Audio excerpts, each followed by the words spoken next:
శాసన మండలికి ఎన్నుకోబడ్డారు శంకర్ నాయక్ అన్న గారు. ఇంకొకరు మన మిత్రపక్షం సత్యన్న వారున్నారు. వారిద్దరికి, గౌరవ కలెక్టర్ గారికి, గౌరవ ఎస్పీ గారికి, రెవెన్యూ శాఖ అధికారులకి, అడిషనల్ ఎస్పీ గారికి, ఇంకా వేదిక మీద స్థానిక నాయకులు జమునా మాధవరెడ్డి చెల్లెమ్మన్నారు. అదే రకంగా మన మార్కెట్ కమిటీ అధ్యక్షులు, వివిధ హోదాల్లో ఉండే నాయకులు, వేదిక రామ్ రామ్. చాలా సంతోషం. మొండటి ఎండను సైతం లెక్క చేయకుండా ఒక పక్క వడగాలి విపరీతంగా ఇస్తుంది. అయినా నేను ఇక్కడ కూర్చొని వేదిక మీద నుంచి అబ్జర్వ్ చేస్తున్నా. ఇంత ఎండలో కూడా రైతన్నలు వాళ్ళ చేతిలో ఒక పుస్తకాలు పట్టుకొని, ఒక ప్లాస్టిక్ బ్యాగులు పట్టుకొని, తప్పకుండా ఈ భూభారతిలో మాకు న్యాయం జరుగుతుందనే పూర్తి విశ్వాసంతో, పూర్తి నమ్మకంతో రావడాన్ని చూస్తుంటే నిజంగా కలెక్టర్ గారికి కానీ, నాకు కానీ, స్థానిక ఎమ్మెల్యే గారు కానీ, మిగతా ఎమ్మెల్సీ గారికి కూడా చాలా ఆనందం అనిపిస్తుంది. ఒక సమస్యని పరిష్కరించగలుగుతామనే పూర్తి నమ్మకాన్ని, విశ్వాసాన్ని మీకు ఈ ప్రభుత్వం మాటలతో కాకుండా చేతలతో చెయ్యబోతుంది అని మీరు నమ్ముతున్నందుకు, నమ్మినందుకు మనస్ఫూర్తిగా ఇందిరమ్మ ప్రభుత్వ పక్షాన చేతులు జోడించి ప్రతి ఒక్కరికి అభినందనలు, కృతజ్ఞతలు మరొక్కసారి తెలియజేస్తున్నాను. రెండు విషయాలు గమనించాల్సిన అవసరం ఉంది. ఒకటి, ధరణి. ఈ ధరణితో సామాన్య ప్రజలకి, బడుగు బలహీన దళిత గిరిజనులతో పాటు రైతన్నలకు, భూములున్న ఆసాములకి ఆనాడు కలిగిన ఇబ్బంది ఏంటి, ఆ ఇబ్బంది ఫలితంగా ఆ ప్రభుత్వాన్ని పంపించిన తర్వాత ప్రభుత్వానికి వస్తే మాకు మంచి జరుగుతుంది అని తలంచిన ఈ భూభారతి 2025 చట్టంతో మీకు వచ్చే లాభం ఏంటి అనేది గౌరవ కలెక్టర్ గారు, మిగతా నాయకులు, అధికారులు చాలా స్పష్టంగా చెప్పారు. 2-3 అంశాలు మీకు స్పష్టంగా చెప్పి ఎక్కువ టైం మిమ్మల్ని తీసుకోను. ధరణితో ప్రభుత్వం వద్దకు మీరు పోవాల్సి వచ్చేది ధరణి నాడు. మీ భూములు మీ తాతలు, తండ్రులు, ముత్తాతల టైం నుంచి ఇందిరమ్మ ప్రభుత్వంలో, మైక్ సౌండ్ పెంచిపోయారు, ఇందిరమ్మ ప్రభుత్వంలో ఏవైతే మీకు పట్టాలు ఇచ్చామో ఆ పట్టాల దగ్గర నుంచి ఇందాక మిత్రులు చెప్పిన ఈ డీఫామ్ ఫారెస్ట్ డి నోటిఫికేషన్ ఇచ్చిన ల్యాండ్స్ దగ్గర నుంచి ఈ సమస్యలన్నీ ధరణి వచ్చిన తర్వాత సామాన్య ప్రజలకి ఎలా ఇబ్బంది పడ్డారో మనకి స్పష్టంగా కనిపిస్తుంది. అంతేకాదు, ఈ ప్రాంతంలో ఎక్కువ రిజర్వాయర్లు వచ్చాయి ఇరిగేషన్ లో. ఈ రిజర్వాయర్ వల్ల మన R&R ప్యాకేజ్ లో షిఫ్ట్ అయినప్పుడు ఏ భూములైతే రైతన్నలకు ఇచ్చారో ఆ రైతన్నలకు ఇచ్చిన భూముల విషయంలో ఈ డీలిమిట్ చేసిన భూములు కానీ ఇతరత్ర భూముల విషయంలో రైతన్నలకి ఇబ్బంది కలిగిన మాట వాస్తవం. గౌరవ కలెక్టర్ గారు, ఎమ్మెల్యే గారు ఇందాక ఇద్దరు చెరొక పక్కుండి నాతో మాట్లాడే విషయాలు అవే. వీటన్నిటికీ ఈ భూభారతిలో పూర్తిగా న్యాయం జరిగే విధంగా ఈ ప్రభుత్వం చర్యలు తీసుకోబోతుంది. ఆనాడు ధరణిని అర్ధరాత్రి తీసుకొచ్చినప్పుడు భూమి ఒక పేరు మీద ఉంటుంది, పట్టా ఇంకొకరి పేరుతో వచ్చింది. ఒక పేరుంటే ఇంకొక పేరు వచ్చింది, ఒక సర్వే నెంబర్ ఉంటే ఇంకొక సర్వే నెంబర్ వచ్చింది. భూమి 9 ఎకరాలుంటే పాస్బుక్ 5 ఎకరాలకి వచ్చింది. భూమి ఒక దగ్గర ఉంటే ఇంకొక దగ్గర అని ఆ స్పెల్లింగ్, ఆ పేర్లు రాసేటప్పుడు ఇంటి పేరు, తండ్రి పేరు తప్పులు పడ్డాయి. ఈ సమస్యలన్నిటితో ధరణిలో 1000 రూపాయలు కడితే అప్లికేషన్ కి ఛాన్స్ వచ్చేది. ఈనాడు ఈ కట్టిన అప్లికేషన్ చేతిలో పట్టుకొని ఎంఆర్ఓ గారు, ఆర్డీఓ గారు, కలెక్టర్ల ఆఫీసుల చుట్టూ చెప్పులు అరిగిందాకా ఆ ధరణి పుణ్యమా అంటూ ఆనాడు తిరిగారు. తిరిగినా ఫలితం వచ్చిందా అంటే ఆనాడు ఫలితం రాలేదు. కాబట్టి ఇందాక ఆ రైతన్న ఆవేదనలో నిజముంది. ఆ రైతన్న పడ్డ బాధలో నిజముంది. ఎంత చెప్పినా తక్కువే. ఆ ఆవేదన భూమి నాది అని, ఈ భూమి నా తండ్రుల నుంచో తాతల నుంచో నాకున్న భూమిని తెల్లారి గట్ల ఈ భూమి నీదు కాదు అని అంటే ఆ బాధ ఎలా ఉంటుందో, ఆ రైతన్న ఆవేదన ఎలా ఉంటుందో ఈ ఇందిరమ్మ ప్రభుత్వం అర్థం చేసుకుంటుంది. దాన్ని తప్పకుండా శాశ్వతంగా పరిష్కరించడం కోసమే ఈ భూభారతి కార్యక్రమాన్ని తీసుకొచ్చాం. ఇందాక చెప్పిన అన్ని అంశాలతో పాటు మొదటిది డీలిమిట్ చేసిన ఫారెస్ట్ భూములు గతంలో ఏవైతే పట్టాలు ఇచ్చారో, పట్టాలు ఇచ్చిన రైతన్నలకి పేరుకు పట్టాలున్నాయి. ఆ పట్టాలు 10 ఎకరాలు ఉంటే 100 ఎకరాలకి గత ప్రభుత్వంలో ఆ పింక్ కలర్ నాయకులకి పాసుబుక్కులు ఇచ్చారు. నిజంగా అక్కడ ఇచ్చింది 10 ఎకరాలే, లేకుంటే 15 ఎకరాలు. ఎంత భూమి అయితే ఉందో, ఏ రైతన్నైతే సాగులో ఉందో, సాగులో ఉన్న రైతన్నకి పాసుబుక్ ఇచ్చే కార్యక్రమాన్ని ఈ ఇందిరమ్మ ప్రభుత్వం ఈనాటి కార్యక్రమానికి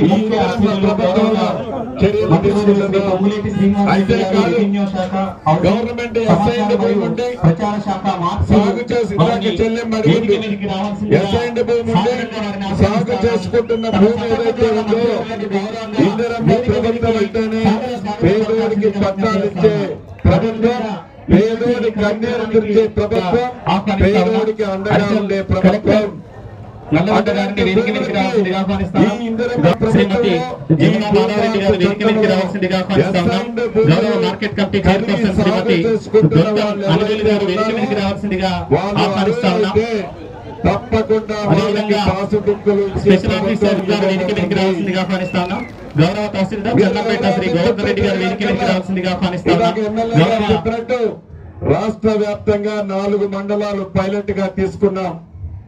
ఈ 30వ తారీఖుతో ఆ మండలాలు కంప్లీట్ అయిపోతాయి.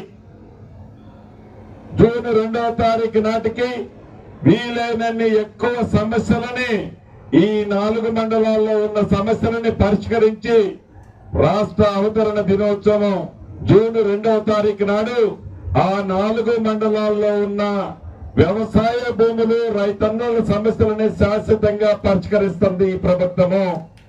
అంతేకాదు, రేపు మే 1వ తారీఖు నుంచి ఈ జిల్లాలో కూడా రాష్ట్రంలో 4 జిల్లాలు మిగిలిన 28 జిల్లాలలో ప్రతి జిల్లాకి ఒక మండలాన్ని పైలట్ మండలంగా చేయబోతుంది. అది తప్పకుండా వాళ్ళని అడుగుతున్నాడు కాబట్టి ఒకసారి కలెక్టర్ గారితో సంప్రదించి ఈ చంద్రంపేట మండలాన్ని చేయటానికి ప్రయత్నం చేస్తాను. అంతేకాదు, అదే రకంగా జూన్ 2వ తారీఖు నుంచి రాష్ట్ర వ్యాప్తంగా ప్రతి మండలంలో ప్రతి గ్రామానికి ఎంఆర్ఓ స్థాయి అధికారులే మీ గ్రామాలకు వస్తారు. మీ గ్రామానికి వచ్చి మీ అప్లికేషన్లు వాళ్ళే ఇస్తారు. గతంలో లాగా అప్లికేషన్ కి 1000 రూపాయలు కట్టాల్సిన అవసరం లేదు. రూపాయి చెల్లించకుండా మీ ఇంటి దగ్గరకే రెవెన్యూ అధికారులు వస్తారు. వచ్చి మీ రెవెన్యూ గ్రామాలలో ఉన్న సమస్యలని ప్రతి దాన్ని క్షుణ్ణంగా పరిశీలించి ప్రైవేట్ సర్వేరుని, లైసెన్స్డ్ సర్వేరుని 6000 మందిని మనం శాంక్షన్ చేసుకుంటున్నాము. వాటితో పాటు ప్రతి రెవెన్యూ విలేజ్ కి గతంలో ఉన్నట్లు విఆర్ఓ వ్యవస్థకు సంబంధించిన వ్యక్తులని రాష్ట్ర వ్యాప్తంగా 10,956 రెవెన్యూ గ్రామాలకి రెవెన్యూ అధికారులు కూడా వచ్చే నెల మొదటి వారం నుంచి పంపిస్తున్నాము. దీంతో గ్రామీణ ప్రాంతంలో ఉండే రెవెన్యూ సమస్యలు చాలా వరకు పరిష్కారం అవుతాయని మన ఇందిరమ్మ ప్రభుత్వంలో భావిస్తున్నాము. అంతేకాదు, అధికారులకు కూడా ఇందాక చెప్తున్నాను, మీరందరూ వ్యవసాయ కుటుంబం నుంచి వచ్చిన అధికారులే. రైతుల కష్టాలు తెలిసిన వాళ్ళే. రైతులను ఇబ్బంది పెట్టినట్లు ఉన్నా, రైతులని కష్టపెట్టినట్లు ఉన్నా ప్రభుత్వం చూస్తూ ఉండదు. చట్టంలో కూడా అది పేర్కోబడింది. ఇలా ఈ భూభారతితో మీరు ఏ అధికారి దగ్గరకో వెళ్ళనవసరం లేదు.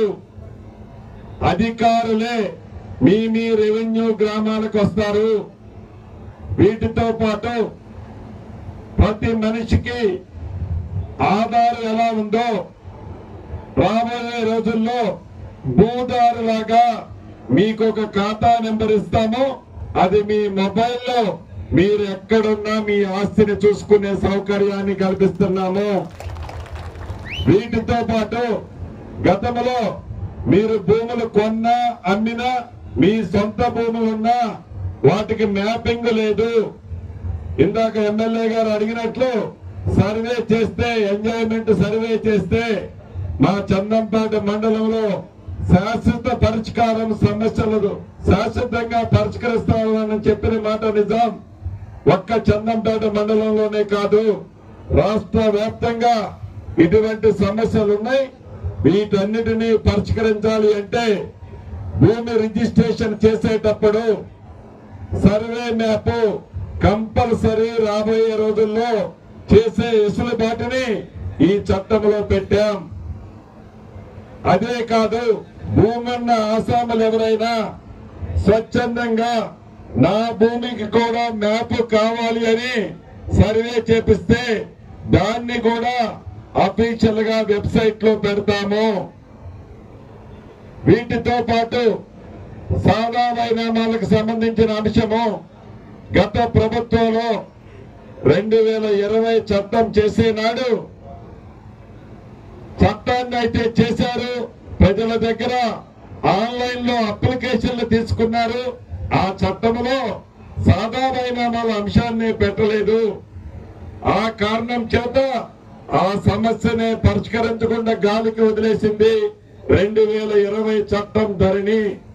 ఈ చట్టంలో సాదా వైనామాలు ఆన్లైన్ లో చేసిన 9,26,000 అప్లికేషన్లు ఏవైతే ఉన్నాయో న్యాయమైన వాటిని ఈ చట్టం ద్వారా సాదా వైనామాల సమస్యను కూడా పరిష్కరించబోతుంది. ఇలా సుమారు 28-29 అంశాలలో ప్రభుత్వమే మీ ఇంటి దగ్గరకు వస్తుంది. మీరు ఏ ఆఫీస్ చుట్టూ తిరగనవసరం లేదు. ఎవరు అభద్రతకు లోను కావాల్సిన అవసరం లేదు. గౌరవ మంచి కలెక్టర్ గారు ఇక్కడ ఉన్నారు. అధికారులు ఎవరైనా సరిగ్గా పని చేయకపోతే వారు మరుక్షణమే మీరు ఇక్కడి నుంచి వెళ్ళిపోవటానికి రిక్వెస్ట్ పెడితే అర్ధ గంటలో ఇక్కడి నుంచి ట్రాన్స్ఫర్ చేపించే సౌకర్యం కూడా అధికారులకి కల్పిస్తాము. కాబట్టి ప్రజలంటే, పేదోళ్ళంటే ఇందిరమ్మ ప్రభుత్వం అంటేనే అది ఇందిరమ్మ ప్రభుత్వంలోనే సాధ్యం. కాబట్టి ఇందిరమ్మ ప్రభుత్వాన్ని మనస్ఫూర్తిగా ఆశీర్వదించి దీవించారు. మీ ప్రేమ అభిమానాలు ఇలానే ఉండే విధంగానే ఈ ఇందిరమ్మ ప్రభుత్వ పరిపాలన ఉంటుంది. ఇందాక గౌరవ ఎమ్మెల్యే గారు చాలా అంశాలు చెప్పారు. అది సన్నబియ్యం కానీ, 200 యూనిట్ల ఉచిత కరెంటు కానీ, 500 రూపాయలకే గ్యాస్ మద్దతు కానీ, రాజు యువ వికాస్ కానీ, అదే రకంగా ఇందిరమ్మ ఇల్లు కానీ, రాజు ఆరోగ్యశ్రీ ద్వారా 10 లక్షల రూపాయల వైద్యానికి ఉచితంగా ఇచ్చే కార్యక్రమం కానీ, ఈ కార్యక్రమాలన్నీ పేదవాడి కోసం ఎలా చేస్తున్నామో ఈ భూభారతి ధరణితో ఇబ్బంది పడి ఇందిరమ్మ ప్రభుత్వం వచ్చిన తర్వాత ఈ భూభారతితో శాశ్వత పరిష్కారం వస్తుందని మీరు ఏదైతే అనుకున్నారో 100కి 100% ఆనాడు చట్టం చేస్తే అది ఆ కుటుంబం కోసం చేసుకున్నారు. ఈ భూభారతి చేసిన చట్టం పేదవాళ్ల కోసం, బడుగు బలహీన దళితుల కోసం, రైతన్నల కోసం, భూములున్న అసాముల కోసం ఈ ప్రభుత్వం ఈ భూభారతిని తీసుకొచ్చిందని మరొక్కసారి మనస్ఫూర్తిగా మీకు తెలుపుతూ రాబోయే రోజుల్లో ఎవరైతే సాగులో ఉన్న రైతన్నలకి ప్రతి ఒక్కరికి ఈ భూభారత చట్టం ద్వారా న్యాయం జరుగుతుందని, తప్పకుండా మీ గౌరవాన్ని ఈ ఇందిరమ్మ ప్రభుత్వం కాపాడుకుంటుందని కూడా తెలుపుతున్నాను. చివరగా ఒకటి అధికారులకు కూడా చెప్తున్నాను. అంటే భూభారత్ అంటే ఇందిరమ్మ పార్టీకి ఒక్కళ్ళకే కాదు. ఆనాడు పింక్ కలర్ షర్ట్ వాళ్ళు ధరణిని వాళ్ళ పార్టీ కోసం వాడుకున్నారు. భూభారతి ప్రతి పేదవాడి కన్నీరు తుడచడం కోసం తెచ్చిన చట్టం. ఈ చట్టంలో అవతల పార్టీకి సంబంధించిన నాయకులది న్యాయం ఉంటే వాళ్ళని ఇబ్బంది పెట్టమని ఈ ప్రభుత్వం చెప్పదు. వాళ్ళలాగా నిరంకుశ పాలన ఈ ఇందిరమ్మ ప్రభుత్వంలో చెయ్యదు. ఇందిరమ్మ ప్రభుత్వం అంటేనే ప్రతి పేదవాడికి అండగా ఉండే ప్రభుత్వం అని మనస్ఫూర్తిగా తెలుపుతూ అధికారులకి పదే పదే చెప్తున్నా, చట్టం అయితే అద్భుతమైన చట్టాన్ని చేసుకున్నాం, అమలు చేసే బాధ్యత మీది. అమలు చేయలేకపోతే ఈ చట్టం మనం తెచ్చుకొని కూడా ఉపయోగం ఉండదు. కాబట్టి గౌరవ కలెక్టర్ గారు బాగా కష్టపడుతున్నారు. మరింత కష్టపడి ఈ చట్టాన్ని ప్రజలకు ఉపయోగపడే చుట్టంలాగా చేయాలని కోరుకుంటూ మీ అందరి దగ్గర సెలవు తీసుకుంటున్నాను.